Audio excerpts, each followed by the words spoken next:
Kos, Kaas et Kis. Le Talmud joue sur l'homophonie de ces trois termes pour dire qu'ils révèlent la nature profonde d'un individu. Kis, le porte-monnaie, c'est-à-dire son rapport à l'argent. Kaas, la colère, son rapport à l'impulsivité donc, sa capacité à ne pas sortir de soi. Et la troisième chose, celle qui nous intéresse aujourd'hui, Kos, le verre de vin, la façon dont nous nous comportons une fois enivrés. Un verre, ça passe, deux verres, un peu moins. Que dire alors des 4 coupes de vin que nous buvons lors du Seder de Pessah et qui scandent la libération d'Égypte que nous revivons chaque année. Que le vin est intimement lié au divin, vous l'avez joliment formulé, Jean-Robert Pitt, dans l'un de vos nombreux ouvrages consacrés au vin. Bonjour. Bonjour. On est très heureux, très honoré de votre visite à Academ aujourd'hui. C'est la première fois qu'on vous reçoit. Je vais vous présenter rapidement. Vous êtes un géographe réputé, ancien président de la Sorbonne, membre de l'Académie des sciences morales et politiques et surtout ancien président de l'Académie du vin de France. Et à ma droite, Michael Seban, qu'on connaît mieux sur Academ. Bonjour aussi. Bonjour. Fondateur de l'association Beth Zohar, traducteur, enseignant de textes kabbalistiques et dénicheur de manuscrits rares. J'aimerais, avant qu'on parle de vin, qu'on fasse un petit détour par vos terroirs personnels. Jean-Robert Pitt, vous partagez avec Michael Seban d'avoir des origines séfarades. C'est quelque chose que vous avez raconté dans un passionnant livre que vous avez écrit sur votre famille, qui s'appelle « Une famille d'Europe ». Alors vous êtes d'origine séfarade, on dirait pas comme ça. Séfarade, il y a très très très longtemps. C'est une histoire qui s'est racontée dans la partie de ma famille d'origine hongroise, ashkénaze, mais qui pensait être descendante de juifs portugais arrivés à Amsterdam, puis ayant traversé toute l'Europe et étant arrivés en Hongrie au XVIIIe siècle, au moment où tous les juifs de Hongrie étaient partis avec les Turcs, avec les Ottomans, parce qu'ils pensaient être mieux traités par des gens qu'ils connaissaient que par ces chrétiens qui arrivaient de l'Ouest, et on ne savait pas très bien comment ils allaient prendre les Juifs, et donc ils sont partis, et mes ancêtres sont arrivés, à ce moment-là, ils étaient commerçants, rabbins, tout ce qu'on veut, dans la Pushta hongroise. Donc je suis ashkénaze, séfarade, entre autres. Et ça, c'est du côté de la ligne paternelle. C'est du côté de la ligne grand-paternelle, oui, c'est ça. Et j'ai lu quelque part qu'aujourd'hui, vous viviez comme à la fois catholique et un peu juif, quoi. Ah bah, oui, enfin, moi j'ai découvert un peu tard, mon père savait vaguement, très peu, c'est moi qui lui ai révélé en allant en Hongrie quand j'étais adolescent, cette histoire familiale, donc, mais il n'aimait pas trop en parler. Bon, mon père était un catholique pratiquant, avait beaucoup souffert de sa jeunesse, je n'ai pas le temps de raconter ça ici, donc moi je suis allé là-bas en Hongrie voir ma demi-tante, mes demi-cousins, et j'ai découvert ces origines familiales que j'ai ramené un arbre généalogique, des photos, et donc ça a intéressé un certain nombre de gens dans la famille, mais et un peu inquiété en même temps. Et donc, l'âge venant, etc., en réfléchissant à tout ça, je me suis dit, mais après tout, il n'y a aucune raison d'avoir honte de ça. Je me souviens à l'université de Tel Aviv avoir raconté cette histoire, d'autant plus que mon père n'a jamais connu son père, mais les gens pleuraient parce que et je pense que on a tous des histoires familiales très très très compliquées. Moi, il se trouve que je suis catholique et pratiquant, et que je me sens totalement juif aussi, puisque Jésus était juif, et que on va y revenir justement. Pour moi, je n'ai aucun problème avec ses origines. Au contraire, je trouve que ça enrichit une vie. Je me suis même demandé, en me renseignant un peu à votre sujet au préalable, si la dimension juive de votre identité ne jouait pas aussi dans cette passion du vin, parce que finalement le vin c'est le terroir, c'est l'ancrage dans une terre. C'est peut-être ça qui vous a mobilisé à aller à la découverte de votre terroir. Je crois que j'ai aimé le vin au moment où je découvrais que j'avais un peu de sang juif dans les veines. Au départ, je n'avais pas fait le rapport. Mais après, en travaillant sur le vin, en enseignant sur le vin, je me suis dit que, bien entendu, ça allait de soi, qu'il y avait un rapport, et que la façon chrétienne de concevoir le vin est un mariage intime entre la tradition juive et la tradition grecque aussi, et c'est ce qui explique l'Eucharistie. Et la Hongrie, c'est une terre de cépages importants. Il y a le Tokaj, non? Alors, c'est pas un cépage, le Tokaj, c'est un vignoble, le cépage, c'est le Furmint, mais le Tokaj a beaucoup à voir avec la communauté juive, parce que le Tokaj est tout près pas très loin de la frontière polonaise, et le Tokaj était vendu par les marchands juifs de Cracovie à toute l'Europe, puisque c'était le vin fin 17e et au 18e, c'est le vin le plus cher d'Europe, qui est ce vin liquoreux incroyable, extrêmement parfumé, avec une longueur en bouche fabuleuse, et tout le monde veut boire du Tokaj. Alors, Michael Seban, on vous connaît mieux, on connaît vos enseignements surtout, mais on connaît moins votre lignage personnel. En parlant de vin, ça tombe bien, puisque vous êtes un Bordelais, en fait. Alors, moi je suis passé des cépages d'Algérie aux cépages du Bordelais, puisque ma famille vient d'Algérie. Moi je suis né à Bordeaux. Effectivement, je suis né dans le vin parce que l'un de mes premiers métiers d'étudiant, quand j'étais très très jeune, c'était que j'étais surveillant de vin cachère dans les vignobles bordelais. Voilà, mais ça... Et amateur de boucha aussi plutôt, hein. Ah ben après, il y a des alcools blancs et il y a des eaux de vie, il faut pas dire alcool. Pardon, des eaux de vie, justement. Le vin est lié à la vie. Mais oui, bon, après, quand on est à Bordeaux, c'est la ville du vin. Donc voilà, je suis toujours né dans le vin. Et avant ça, on est en Algérie alors, plutôt. Oui, alors le vin d'Algérie que j'ai connu parce que les Juifs buvaient du vin en Algérie. Mais évidemment, parce que les Juifs d'Algérie, quand ils sont arrivés en France, ils étaient habitués à boire leur vin. Si je me rappelle bien, il y avait le boulaouane. Oui. Qui était un vin d'Algérie, mais après ils se sont vite habitués au vin bordelais. Mais c'était dans ces années-là, c'était les premières années 70 où on a commencé à faire du vin cachère dans la région de Bordeaux. Il ne faut pas oublier quand même que pendant longtemps, les Bordelais ont acheté du vin d'Algérie pour renforcer leur propre vin. Bien sûr. Parce qu'il faisait très froid, c'était pas l'époque actuelle du réchauffement climatique, et donc les vins étaient souvent pas très riches en alcool, donc on mettait un peu de mascara à l'intérieur des grands Bordeaux. Alors Jean-Robert Pitt, justement, vous avez écrit tout un livre sur la distinction entre le bordelais et le bourguignon. Parce que derrière les vins, en fait, il y a des questions de civilisation, de culture. Où est-ce que vous mettiez la ligne de partage? Qu'est-ce qui distingue fondamentalement l'un de l'autre? Ce sont deux vignobles qui ont des histoires commerciales et culturelles totalement différentes. On peut dire que le Bourgogne est très lié, alors à la fois à Rome, au monde gallo-romain, etc. C'est l'origine du vignoble. Ensuite au christianisme, avec les abbayes, avec les évêchés, etc., qui font des laboratoires d'une viticulture de haute qualité, le Clos de Vougeot étant le meilleur exemple, et qui font du bon vin, à la fois pour le boire et pour le sacrifice de la messe, mais aussi parce que c'est une prière à Dieu. Quand on est moine, de même que dessiner une enluminure, faire un vitrail, faire un très beau bâtiment, c'est une prière. Et donc faire le meilleur vin possible, alors que c'est très acrobatique de faire du bon vin, c'est une sorte de prière. Donc c'est vraiment profondément lié au christianisme et à l'histoire de France, puisque la Bourgogne réintègre le royaume de France au XVe siècle et que les propriétés des ducs de Bourgogne deviennent les propriétés du roi de France. Donc c'est le vin qu'on boit à la cour à Versailles jusque sous Napoléon. Même Napoléon boit du Chambertin, Louis XIV boit du vin de Vosne-Romanée, etc. C'est le cœur de France, quoi. C'est le cœur de France et très lié au christianisme. Bordeaux a une histoire totalement différente. Alors il y a certes au Moyen-Âge une histoire un peu comparable, avec des monastères, etc. Mais très vite, Bordeaux, dès le Moyen-Âge d'ailleurs, s'oriente vers le grand commerce international parce que l'Angleterre a besoin de vin. Le climat se refroidit, on ne peut plus produire de vin en Angleterre et en Europe du Nord. Et donc, c'est Bordeaux qui devient, ainsi que Porto, ainsi que Séville pour les vins de Jerez, que Madère, etc. C'est du vin d'exportation. C'est du vin fait pour l'exportation et qui est de plus en plus fait en fonction de la mentalité de l'Europe du Nord. Et comme vous le savez, au XVIe siècle, l'Europe du Nord bascule dans la réforme. Et donc, le vin... C'est pas qu'on boit plus de vin, mais on boit le vin d'une manière très différente. Dans le monde catholique, on boit le vin pour le plaisir, et à la limite, un petit enivrement ne nuit pas à la vertu. Dans le monde protestant, comme on n'a pas le confessionnal, comme on n'a pas les sacrements, le vin est une sorte de moyen de méditer sur la grandeur de Dieu, la grandeur de la condition humaine, et il faut évidemment surtout pas s'enivrer. La manière de boire le vin, c'est de le mettre dans des carafes en cristal transparent, de le décanter pour qu'il n'y ait pas ce dépôt qui est une sorte d'image du péché. Et donc le vin brillant, bu avec des chandeliers en argent, etc., c'est l'image de la lumière, c'est l'image de la pureté.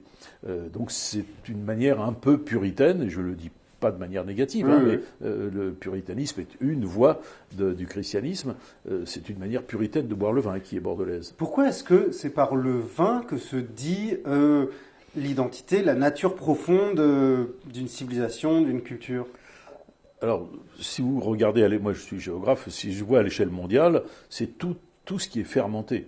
C'est la fermentation qui est profondément culturelle, parce que la fermentation, jusqu'à Pasteur, a été une sorte de phénomène magique. Vous mettez de la farine et de l'eau, et puis vous la laissez au soleil, et ça gonfle comme le ventre d'une femme enceinte. Vous mettez du jus de raisin ou du blé mélangé à de l'eau en plein soleil, ça se met à bouillonner, à fermenter et à donner une boisson euphorisante. Le vin, c'est la vie.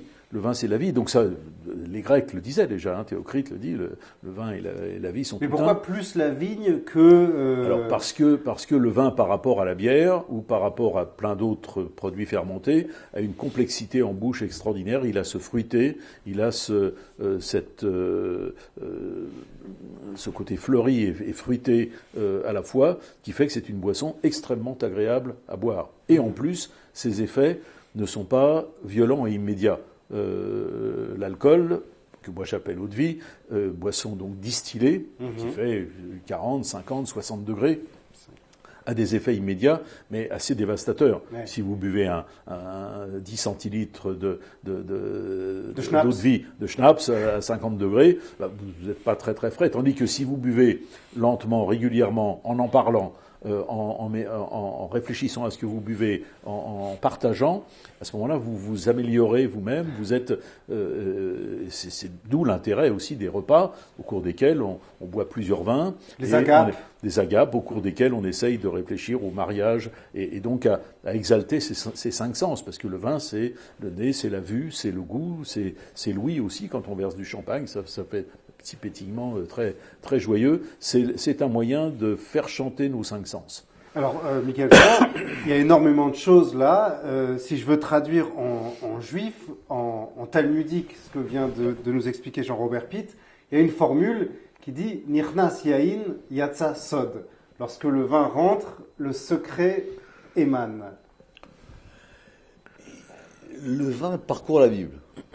Le vin parcourt la Bible et dans tous les textes bibliques. Ça veut dire depuis la fameuse vigne de Noé, depuis... les gens l'oublient ça, mais le fameux repas d'Abraham et Melchisédek, il est fait autour du vin. Oui, bien sûr. Et du pain. Oui, il est fait autour du vin et du pain. On va reparler effectivement pour la nuit de Pâques, pour Pessah, et jusqu'au Cantique des Cantiques. Dans le Cantique des Cantiques, l'élément amoureux, c'est le vin. Et ça aide à développer l'amour.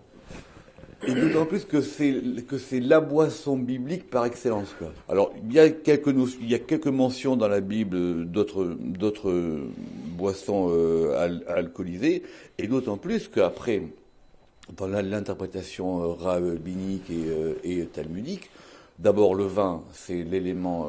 On faisait des libations de vin au temple. Oui, dans tous les sacrifices, il y a toujours du vin. Exactement, et que le vin est devenu l'élément à la fois de sanctification et de bénédiction. Et de bénédiction. Oui, tout à fait. C'est ce que dit la elle dit que le vin, c'est la bracha et la kedusha. C'est-à-dire la bénédiction et la sainteté. Ou la sanctification. Alors pourquoi est-ce que c'est le vin qui est le véhicule d'accès à la kedusha, à la sainteté? Puisqu'il n'y a pas un vendredi soir, il n'y a pas une fête, il n'y a pas une circoncision, il n'y a pas un mariage où on ne sanctifie pas le vin. Ben, le Zohar pose la question. Le Zohar dit, mais pourquoi est-ce que toute bénédiction qu'on fait, que pour soi pour tout, y compris même dans le Talmud, lorsqu'on prononçait la peine de mort. D'ailleurs, c'est de là d'où vient la différence pourquoi on dit les chaim. C'est pourquoi on dit les chaim ou pas? Alors? Parce que quand on prend une coupe de vin, on la lève, Et on a cette fameuse formule Savri Maranan, ça veut dire qu'en pensez-vous mes maîtres? Savri Maranan. Et l'Assemblée répond l'Echaim que ce vin-là soit pour la vie. Pourquoi? Pour le différencier d'un vin pas très particulier, parce que dans quelques rares exceptions, bon c'est compliqué, mais il y avait une peine de mort qui aurait pu être prononcée. Et dans ce cas-là aussi, on prenait une coupe de vin et on disait qu'en pensez-vous? Et malheureusement on disait ce vin-là ce sera un vin de mort, puisqu'effectivement il sera avant l'exécution. Alors c'est toute l'ambivalence là qui est déjà contenue depuis le départ. Le vin peut être pour la vie ou pour la mort. Exactement. Et en fin de compte, le Talmud le dit, le Midrash le reprend, la Kabbale aussi, parce qu'en fin de compte, le vin n'est rien de plus ni de moins que le fameux arbre de vie du Jardin d'Éden. Ah, ben voilà. Nous y voilà. Ce qui expliquerait pourquoi Noé, au sortir du déluge, veut refonder l'humanité, donc il replante l'arbre de la vie. Et cet arbre de la vie, effectivement, c'est du vin. Mais malheureusement, c'est le vin qui enivre, et c'est pas le vin qui réjouit. Il réjouit, et si on en boit trop, il enivre. C'est bien ce qui est arrivé à Adam et Ève. S'ils ont bu, effectivement, ils se sont enivrés, ils se sont pris pour des dieux. Ils ont trop bu. Ils ont trop bu, ils se sont pris pour des dieux, ce qui est la bêtise absolue. Alors, effectivement, dès le départ, il y a cette ambiguïté entre le vin qui réjouit, le vin qui permet d'accéder à la sainteté, le vin... De voir Dieu. En tout cas, d'accéder à des degrés supérieurs. Et le vin, effectivement, le vin qui enivre, le vin mauvais. Le Talmud dit que c'est le seul rêve ambivalent, quand on rêve de vin. Alors il y a une distinction, est-ce qu'on rêve de vin rouge ou de vin blanc? Le Talmud cite aussi du vin noir. Ah, ça existe ça, le vin noir? Oui, il y a des cépages comme le Malbec, par exemple, qui a des tanins très très puissants. Ça donne des vins presque noirs. Et puis, les Américains ont beaucoup fait des vins très noirs, c'est-à-dire avec des cuvaisons très longues, pour avoir cette couleur. Et ça donne pas forcément les meilleurs vins sur le plan œnologique. Et dans le Talmud, alors, le vin noir? Et donc, du coup, le rêve du vin, quand on rêve du vin, quand on rêve de la vigne, d'ailleurs, c'est le fameux rêve qu'interprète Joseph, c'est le fameux rêve qu'interprète Joseph, le fameux maître échanson, qui était celui qui faisait le vin pour Pharaon, et le rêve de la vigne. Et ben on dit ça dépend, parce qu'il y a dans le vin les deux côtés, et il y a d'un côté le vin, c'est pour ça qu'il y a le vin cachère, il y a d'un côté le vin qui a été réservé, préservé, sanctifié, parce que c'est un vin de bénédiction. Et il y a le vin qui est le vin des libations idolâtres, le vin de la débauche, etc. Le mauvais vin. Jean-Robert. Je reviens sur le noir, là, le vin noir.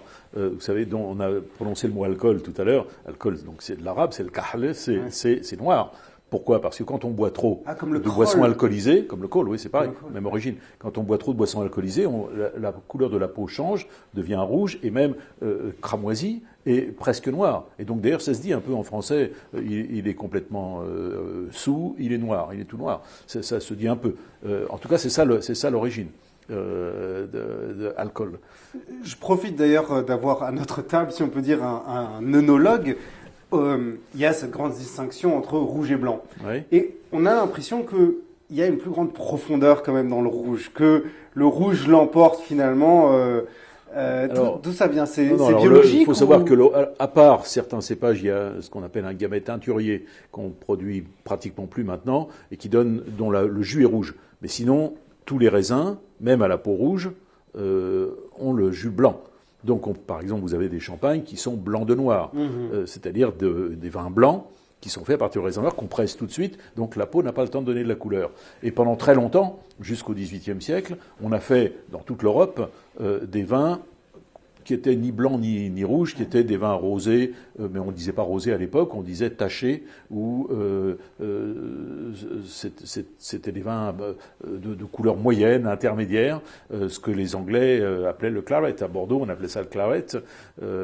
Et à partir du XVIIIe siècle, on découvre que pour les raisins rouges, de faire cuver le jus avec la peau, ça donne une couleur rouge, grenat, qui peut être très très très jolie, et avec des saveurs très différentes, parce qu'il y a plein de tanins qui donnent du goût au vin. Tandis que ces vins rosés qui sont très à la mode aujourd'hui, qu'on produit autour de la Méditerranée, en Provence, n'ont aucun intérêt pour les amateurs de vin. C'est du vin, à la limite, c'est de l'alcool, ça va avec les brochettes sur la plage, et ça, c'est lié à toute l'image des vacances depuis les années 1960, mais ça n'a aucun intérêt œnologique, parce que c'est presque du détournement de mineurs. Vous arrêtez la cuvaison au moment où il y a juste donné un petit peu de couleur rose. Alors le rose, c'est très très joli, mais c'est pas du tout un... C'est-à-dire que la rougeur du vin est artificielle, en fait. Elle est pas artificielle, c'est le résultat de la cuvaison.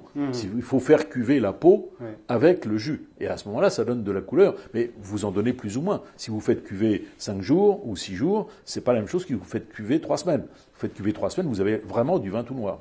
Michael Sevent, on va venir bientôt vers Pessah et les coupes de Pessah, mais de manière générale, on peut faire les rituels juifs sur du blanc comme du rouge, il me semble, mais il y a quand même une préférence pour le rouge. Et d'après le Zohar, la couleur rouge, c'est évidemment la couleur du sang, c'est la couleur de la rigueur, c'est une couleur dure, et d'ailleurs c'est la raison pour laquelle aussi, même depuis le Talmud, il fallait un peu éclaircir le vin. Parce que les vins d'aujourd'hui sont beaucoup moins forts en alcool de ce qu'il était du temps du Talmud. C'était des alcools très forts, donc il fallait un peu ce qu'on appelle la mésiga, c'est-à-dire qu'effectivement on les coupait un petit peu. À cause de la portée symbolique là, du rouge, c'est-à-dire qu'on serait trop dans la rigueur. Exactement, alors que le vin blanc, d'ailleurs c'est ramené par le Ben Ish Chai, il me semble, alors que le vin blanc, c'est un vin qui est plus du côté de la bonté, de la générosité, de la clarté, de ce qu'apportent les couleurs claires. Et alors là où ça devient central, c'est donc à la soirée du Seder de Pessah, on doit boire 4 verres de vin, et les 4 verres de vin représentent les 4 verbes, pas les 4 vers, mais les 4 verbes employés dans le Chumash, dans la Torah, au sujet de la libération des Hébreux en Égypte. Alors, pourquoi la libération passe par le vin? Alors, puisqu'on a un peu de temps, normalement, un repas de sanctification, il a 2 coupes. Ah. Il a la coupe d'avant le repas, et il y a la coupe de bénédiction, qui est la coupe absolue, qui est la coupe qu'on boit une fois qu'on a mangé. Ça s'appelle la coupe de la fin du repas. Le digestif, quoi. Non, le Talmud dit que ça sera la grande coupe du roi David, dont d'ailleurs on donne les dimensions dans le Talmud, et qui sera la coupe de la fin des temps, et qui sera saisie par David lui-même. Kos Yeshuat et ça. Tout à fait. C'est ce qu'on appelle le verre des saluts, ou le verre des saluts. Et donc, pour Pâques, on rajoute 2 coupes. Ah. Que ça fait 4. D'accord. Et par un enseignement un peu mystérieux, ça veut dire qu'effectivement, lorsque Moïse va annoncer la libération, il y a un fameux verset où on décèle, parce qu'il y en a plus, en tout cas, on décèle 4 vocables de libération. Et pour marquer cette nuit du Seder, qui est la nuit de la libération et la nuit de la sortie d'Égypte, on relie les 4 vocables de libération, des 4 verbes différents, à 4 coupes. Et donc, ces 4 coupes font partie des obligations indispensables, à tel point que le Talmud dit que certains rabbins avaient du mal à s'en remettre parce qu'il fallait qu'il fallait effectivement et donc, le Seder, c'est les 4 coupes. Et ces 4 coupes-là sont bues en plus d'une certaine manière, que c'est un vin de liberté. Donc il faut donc il faut s'accouder et il faut effectivement avoir une certaine quantité, mais c'est le vin de la libération. Mais au témoin d'un doute, la nuit de la libération, quand les Juifs sortent d'Égypte, ils ne boivent pas de vin. Ils mangent de l'agneau, les herbes amères, etc. Alors ça, c'est la différence qu'il y a. Et pendant l'Exode, pendant les 40 ans, ils ne boivent pas de vin non plus, parce qu'ils n'en produisent pas dans le désert, et ils ne s'en produisent pas à ce moment-là. En revanche, quand ils arrivent enfin, il y a la grappe d'Eshkol, et là, à ce moment-là, il y a la promesse du vin, le pays où coule le lait, le miel et le vin. Et le vin, c'est-à-dire que Eshkol, c'est au sud de Jérusalem, si je ne m'abuse. Moïse est sur le mont Nebo, et on lui apporte cette grappe absolument incroyable. Et la grappe, personne ne mange le raisin. C'est la promesse de vendanges fabuleuses et du bonheur absolu. Oui, mais ils sont suivis dans le désert par une source d'eau, qui est la source d'eau de Myriam, et cette eau pouvait peut-être avoir le goût du vin. C'est ça, oui. D'accord. Et si vous aimez les histoires de vin, le premier homme, que vous avez tout à l'heure évoqué le fait que le premier homme avait peut-être bu du vin, Adam Arishon. Alors, contrairement aux idées reçues, le premier homme, il n'était pas végétarien. Pas végétarien. Pas du tout. Non. Et le Talmud raconte qu'avant la faute, Adam se fait servir de la viande et du vin par les anges. Ben voilà. C'est pour ça que c'est très important, toute la littérature qu'il y a autour de ce que le Talmud il appelle le vin qui est gardé dans ses grappes. C'est-à-dire le vin qui est protégé. Parce qu'il faut effectivement aussi le protéger des forces extérieures. Il faut le protéger des tentations idolâtres, il faut le protéger de mains étrangères. C'est le vin, il doit être vraiment, oui c'est ça, protégé, caché, secret d'une certaine manière, etc. Parce qu'on peut pas non plus, on boit pas avec n'importe qui. On boit pas non plus avec Une n'importe qui. préciosité du vin. Exactement. Ouais. Et les paroles et les secrets qui sortent du vin ne seront pas non plus à être partagés, à être partagés avec tout le monde. Et donc, dans cette soirée pascale, quoi, dans cette soirée pascale, ces 4 coupes qui sont les 4 délivrances, en gros parce que le vin, il va permettre un passage. Il permet c'est ce que disait Jean-Robert Puy tout à l'heure. Et le Talmud dit qu'en tout cas, le vin bu pendant le repas n'est jamais le vin qui enivre. Non, mais bien sûr. Mais imaginez qu'on ait un contentieux entre nous, qu'on se soit disputé pour une raison ou pour une autre dans le passé, et que notre ami nous réunisse avec une bouteille de très très bon vin et qu'on le partage et qu'on en parle, etc. Je suis sûr que notre contentieux disparaîtrait. Moi, je crois beaucoup à la valeur unifiante pour les hommes et les femmes du vin, boire ensemble, ce que les Grecs appelaient symposium. C'est un moyen de faire sortir de soi ce qu'on a de meilleur. Si on le relit dans un esprit énologique, le banquet de Platon, ils sont censés parler de l'amour, et on fait circuler la coupe de vin mêlé d'eau d'ailleurs entre les convives. Alors certains disparaissent, roulent sous la table assez vite, et d'autres, à mesure qu'on avance dans la nuit, disent des choses de plus en plus belles, de plus en plus extraordinaires sur l'amour. Donc le vin permet à l'homme de devenir meilleur et aux hommes de s'unir entre eux et de faire disparaître un peu leurs différences. Alors, et il faut que le vin soit bon. Il permet de faire ressortir ce qu'il y a de meilleur, mais aussi de pire, puisque, n'est-ce pas, on n'a pas le droit, par exemple, dans le judaïsme, de prier enivré. Et chez les chrétiens non plus. Chez les catholiques, quand j'étais petit, on apprenait dans le catéchisme que si on buvait du vin, il fallait s'arrêter à minuit. Si on voulait communier le dimanche matin à 11h, il fallait s'arrêter à minuit pour toute boisson alcoolisée. J'ai le souvenir même, il y avait un dîner la veille au soir, mes parents, bon, on arrête maintenant. Donc il y a un passage entre vin et divin, entre spiritueux et spiritualité, mais il y a aussi une frontière. L'exemple le plus flagrant dans le récit biblique, c'est les fils d'Aaron, Nadav et Avihu, qui entrent dans le sanctuaire, dit-on, de façon enivrée, et qui sont consumés, et qui meurent parce qu'ils sont entrés enivrés, d'après la tradition. Donc, le vin jusqu'à une certaine limite. L'exemple le plus souvent ramené, c'est effectivement le rapport qui est entre Nazir et Sota. C'est-à-dire le nazir, c'est celui qui veut justement, dans la Bible, il se coupe pas les cheveux et justement il s'interdit de boire du vin. Et pas de sexualité non plus. Non, mais pourquoi ?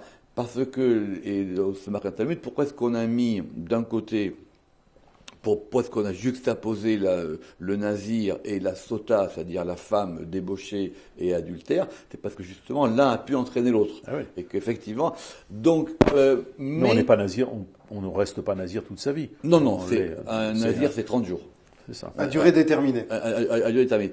Mais c'est pas parce que justement c'est à prendre avec précaution qu'au contraire, c'est pas intéressant. Parce que le vin, c'est ce qui amène justement la sainteté et la bénédiction. Le Talmud le dit en toutes lettres. Ça veut dire que maintenant, ce chemin de sainteté et de bénédiction, il passe par le vin, mais c'est un chemin à prendre avec précaution. C'est une ligne de crête. Exactement. Et qu'il faut. Toujours. Alors, vous disiez, Jean-Robert Puy, tout à l'heure que vous êtes chrétien pratiquant. Et chez nos amis chrétiens, le vin, c'est devenu essentiel parce que c'est assimilé au sang du Christ, que l'on bénit donc chaque dimanche à la messe on ne le boit pas, n'est-ce pas? C'est-à-dire, on mange l'Eucharistie, mais les fidèles ne boivent pas. Les catholiques ne le boivent pas, sauf le jour de mariage. Parfois, les prêtres font boire aux couples de mariés. Chez les orthodoxes, on trempe le pain dans le vin et on donne du pain qui est trempé dans du vin rouge. Oui. Le plus souvent, c'est du vin rouge. Chez les catholiques, depuis le Moyen-Âge, on prend du vin blanc pour ne pas tacher le linge liturgique et pour, surtout, ne pas obliger à l'acte de foi. Si vous voyez du vin rouge, vous dites, ah bah oui, bien sûr, c'est du sang, c'est le sang du Christ. Si c'est du vin blanc, vous êtes obligé de faire un acte de foi en disant il est blanc, mais c'est quand même le sang du Christ. Et d'y croire très profondément. La transsubstantiation. Sans avoir la transsubstantiation qui est un élément majeur de différence entre les catholiques et les protestants. Mais ce qui est sûr, c'est que l'Eucharistie, donc qui est la commémoration du dernier repas, de la scène du dernier repas, qui est un repas du Seder de Pessah, du Seder de Pessah de Jésus avec ses apôtres, au cours duquel la coupe circule entre eux, il dit prenez et buvez-en tous, ceci est mon sang, est en fait aussi la judaïsation et la christianisation du rituel grec du symposium.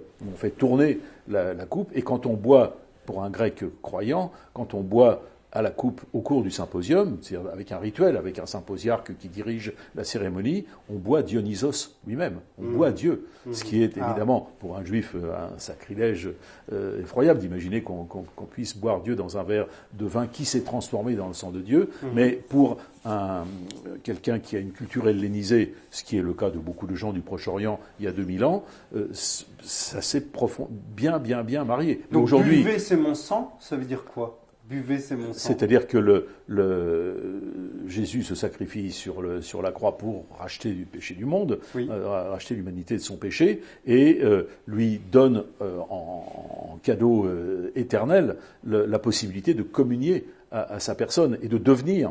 Parce que quand vous mangez le pain qui est le corps du Christ et vous buvez le vin qui devient le sang du Christ, vous devenez... Vous assimilez à Dieu. C'est de la théophagie, alors. C'est de la théophagie, vous êtes le corps du Christ. D'ailleurs, les protestants ont dit beaucoup au XVIe siècle que les catholiques étaient les anthropophages. Ça a été un des grands débats du XVIe siècle. Alors, ça nous paraît un peu lointain à nous autres juifs, ce que dit Jean-Robert Pitt. Cela dit, dans les sacrifices au temple, il y a toute une typologie des sacrifices, mais il y a aussi les shlamim, que la personne qui apporte ce sacrifice, mange en partie aussi. Il y a aussi cette dimension de communion par la consommation de viande, en tout cas. C'est un médian. C'est un médian. Ça veut dire c'est que quelque chose qui est offert, on va dire, qui est offert complètement en fonction des sacrifices. Le sacrifice absolu, c'est l'Holocauste, enfin, le Hola, ce qu'on appelle le Hola, où lui, effectivement, il est totalement consacré à Dieu. Et il y a des sacrifices, effectivement, d'ailleurs même pour Pessah.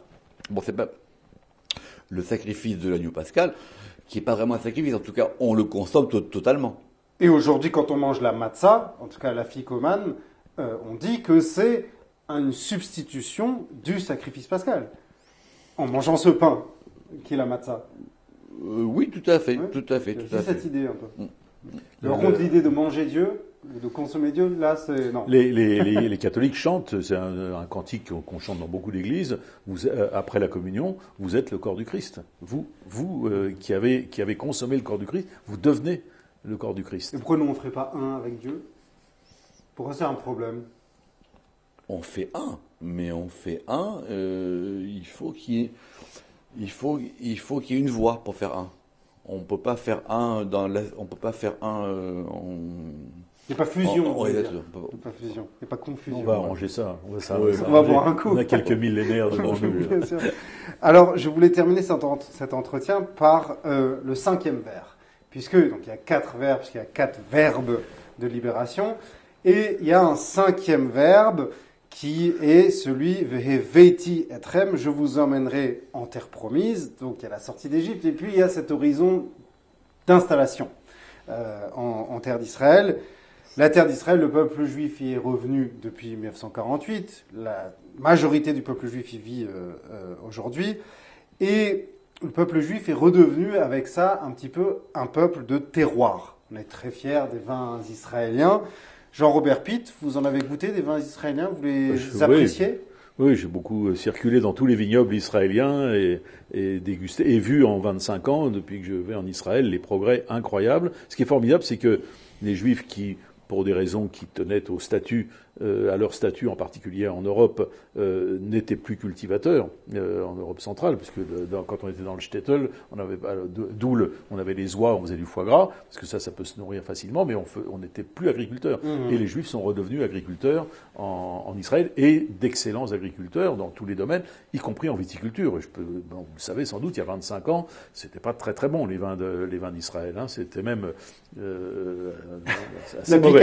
C'était très très mauvais, mais très puissant, mais très mal fait. Et aujourd'hui, il y a plein d'Israéliens qui ont appris à faire le vin, qui ont fait des progrès incroyables, et dans toutes les régions, avec des différences de terroir. Le vin du Golan n'a pas le même goût que celui de Judée. Mais il y a quelques très grands viticulteurs aujourd'hui, qu'on voit d'ailleurs dans les salons internationaux. Et dans le Golan, on fait des vins absolument merveilleux, parce qu'évidemment, l'altitude, à 1000 mètres d'altitude, vous avez des vins qui ne sont pas trop corsés. Tandis que si vous produisez au bord de la mer, il y en a qui sont bons quand même. Moi, j'en ai goûté près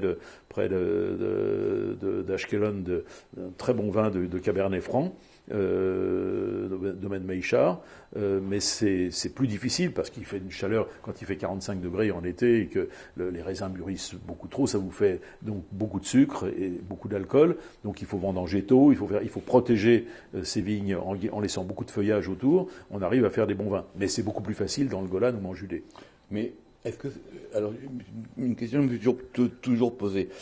C'est quoi le cépage de la région, le véritable cépage? Mais il y a plus de cépages anciens, ils ont disparu. Donc maintenant, ce sont des cépages d'origine française. Les Rothschild à Zichron Jacob, je crois, ont réintroduit des cépages qui étaient les cépages du Bordelais. Mais les vins des Rothschild n'étaient pas très très bons. Parce que moi, on m'a dit que justement, il y avait certains qui essayaient justement de reconstituer ou de refaire. Non, alors je pense qu'en Israël aujourd'hui, il n'y a plus de traces des vieux cépages. Il y en a, en revanche, en Asie centrale, on peut retrouver des très très vieux cépages. C'est quoi comme cépage? Je ne connais pas les noms. C'est le Caucase, dans le Caucase aussi, il y a 500 ou 600 cépages en Géorgie, en Arménie. Donc, mais en Israël, il avait pratiquement disparu. La viticulture est pratiquement disparue. Alors, mon directeur, Richard Audier, donc le directeur du Fonds social juif unifié, il m'a appris que, d'après certains historiens, le chardonnay, l'étymologie de chardonnay, ce serait Sha'ar Adonai, la porte du divin, et que ce serait un vin, ou un cépage apporté par les croisés. Alors non, c'est pas vrai, mais c'est tellement joli comme histoire qu'on va y croire. On va y croire. Ouais. Non, mais c'est pas vrai. Non, bien sûr, non, ça vient du chardon. Parce que les terres, c'est Cardaonis, les terres où pousse la vigne sont des terres pauvres, et donc il y avait beaucoup de chardon. Bon. Ça vient de là. Et il y a un toponyme, il y a un village de Chardonnay. Alors les vins rapportés par les croisés, ça c'est une vieille légende aussi, le muscat et tout ça, mais c'est faux. C'est faux. Bon, mais c'est pas grave. L'histoire est jolie, on la raconte quand même. Tellement beau. Voilà. Merci infiniment à tous les deux. Jean-Robert Pitt, heureux de vous avoir reçu. On espère vous recevoir une autre fois. Michael Seban. De joyeuses fêtes de Pâques à vous. Pessar Sameach. On va faire ça ensemble, alors, cette année. Exactement, ça tombe à la même date. Pessar Kasher Sameach à vous et à nos auditeurs. De bonnes fêtes. Et j'aimerais remercier Joseph Romano aussi, qui a lancé l'idée de cette émission. Et les Chaim. Et les Chaim à tous. Et à bientôt et merci pour la fidélité. Allez, le Chaim. Le Chaim. Merci beaucoup. Formidable. Super.